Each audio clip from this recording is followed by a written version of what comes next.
Hoy, kamusta? Pagod ka na ba? Sabay-sabay yung pandemic, personal mo mga problema, emotional mo pang battle.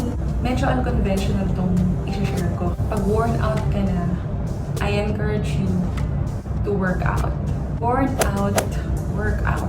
So anong klaseng workout ba itong tinutukoy ko? Actually, the spiritual workout that God wants us to do is to be still. Manatili, manahimik, mag-antay.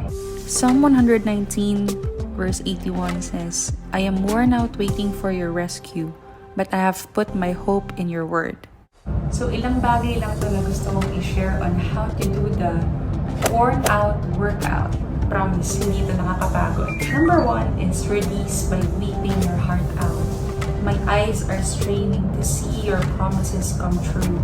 When will you comfort me? Psalm 119 verse 82. Most of the time, nahihirapan tayong magpahinga kasi wala tayong form of release. Lahat kinikim-kim natin sa loob. Hanggang sa pag merong nag-trigger, igano lang tayo sa sabon. One of the ways para ma-release tayo is through our tears. Kaya nga tayo binigyan ng Lord ng tear ducts para pwede tayong umiyak sa Kanya. God just wants us to come before Him as we are. In one way, it is releasing your biggest burdens. And on the other hand, God understands the meaning of those prayers that you cannot speak before Him.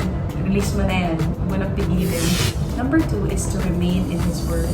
Sa Psalm 119:87 to 88, they almost finished me off, but I refuse to abandon your commandments. In your unfailing love, spare my life, then I can continue to obey your laws. The last thing that should be on your mind is to abandon your faith or abandon the word. Kasi saan ka ba kukuha ng pag-asa sa mundo? Wala namang may offer sa iyo ang mundo na guaranteed na magtatagal. There is blessing in remaining. Kapag nandun ka na sa pila, huwag ka nang umalis. Mabagal man, makakarating ka nun doon. Kaysa inip na inip ka at gumagawa ka ng paraan, hindi naman sure kung saan yan patungo. So, doon ka na sa sigurado. Number 3 is to respond with worship. Psalm 119:89 to 90. Your eternal word, O Lord, stands firm in heaven. Your faithfulness extends to every generation, as enduring as the earth you created. Pag binasa mo yung verses, yung nagsulat nun, may pinagdadaanan siyang mabigat.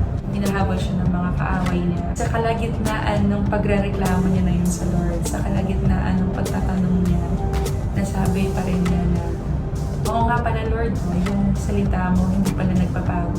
Nag-respond siya with worship in the midst of those trials na pinagdadaanan niya. Napakadali para sa atin na magpuri kapag lahat okay. Pero kapag nagpasalamat ka at nagpuri ka sa Panginoon sa gitna ng pagsubok, mas totoo yung lumalabas na pagsamba.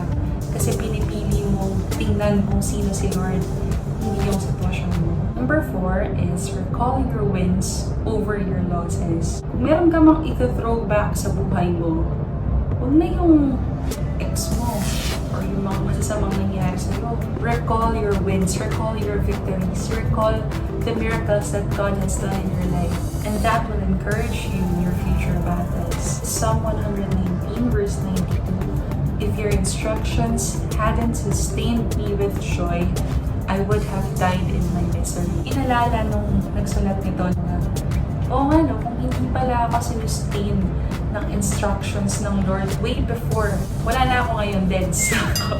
God has been so faithful to us a lot of times, even when we are unfaithful. Number 5 is remember your worth in God's eyes. Psalm 119:94. I am yours, rescue me, for I have worked hard at obeying your commandments. Isa sa mga bagay na nasabi niya sa Panginoon habang siya'y nag-pray is yung identity niya, I am yours, rescue me. Isa ito sa mga bagay na sobrang nagiging diluted na sa society natin ngayon, yung identity natin in Christ. Kasi maraming mga tao ang nagdidictate na ng identity natin. Ourselves, the media, our friends, the culture, yun yung nagdidictate ng identity natin sa ngayon ngayon. But if we know and we are rooted and we understand our identity in Christ, hindi dapat tayong matakot kasi una sa lahat, you're God's child. Kapag anak ka ka ng Diyos, meron kang right na humingi sa iyong tatay. You are more than conquerors through Him who loved you. Huwag kang mag-act like palanan ka. What else you are worth dying for? Your life is very precious to God that He gave His only Son for you to be saved. So remind yourself that you are His. Lastly, number 6 is rest in His wisdom. So Psalm 119:95, though the wicked hide along the way to kill me, I will quietly keep my mind on your laws. We may not understand why these things are happening, pero mareresolve ba yan ng overthinking mo? Mareresolve ba yan ng pag-overanalyze mo ng mga bagay-bagay? Masistress ka lang.